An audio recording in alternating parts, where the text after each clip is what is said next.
ചെയ്യുകയാണെന്ന് ചെയർപേഴ്സൺ ആമിന മാളിയകലും vice chairman CK രമേശനും ആരോപിച്ചു. നഗരസഭാ ഓഫീസിന്റെ പ്രവർത്തനം തടസ്സപ്പെടുന്നതായി അറിയിച്ചിട്ടും പോലീസിന്റെ ഭാഗത്തു നിന്നും ഒരു സഹായവും ലഭിച്ചിട്ടില്ലെന്ന് ഇരുവരും കുറ്റപ്പെടുത്തി. ചില സ്ഥാപനത്തിന്റെ മുന്നിൽ സമരം നടത്താം, അതിലൊന്നും ഞങ്ങൾ ചോദ്യം ചെയ്യുന്നില്ല. പക്ഷേ നഗരസഭയുടെ പ്രവർത്തനങ്ങൾ തടസ്സപ്പെടുത്തുന്ന രീതി ഓഫീസിനകത്ത് വന്ന് അഴിഞ്ഞാടുകയാണ്.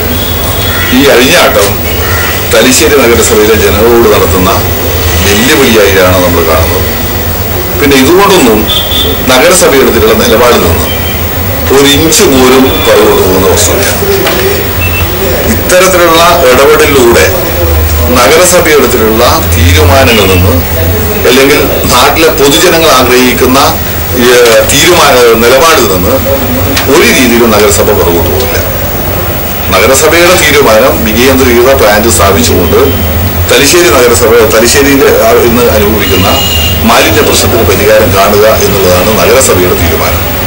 പോലീസ് സ്റ്റേഷനിലല്ല, ഞാൻ SI-നെ വിളിച്ച് ഇപ്പൊ ഇന്ന് രാവിലെ വിളിച്ചപ്പോൾ SI എടുത്ത്, CI എടുത്തിന്, DYSP എടുത്തിന്, മൂന്നാള് ഇന്നെടുത്ത് ഇന്ന് നടക്കുന്ന കാര്യങ്ങളെ പറ്റി പറഞ്ഞു. ഞാൻ ഇവിടെ ഇങ്ങനെ സമരക്കാരണ്ട് വന്നിട്ടുണ്ട്, ഓഫീസ് പ്രവർത്തനത്തെ തടസ്സപ്പെടുത്തുന്ന രീതിയിലുള്ളത്, അതിന് വേണ്ട സഹായം ചെയ്യണമെന്ന് പറഞ്ഞപ്പോൾ അത് സഹായം ചെയ്യുന്നുണ്ട് എന്ന് മാത്രമല്ലാതെ പോലീസിന്റെ ഭാഗത്തുനിന്ന് വേറൊരു സഹായം കിട്ടിയിട്ടില്ല. ഇത്തരം ഈ പ്രവർത്തനത്തെ തടസ്സപ്പെടുത്തുമ്പോൾ സാധാരണ നിലയിൽ പോലീസിന്റെ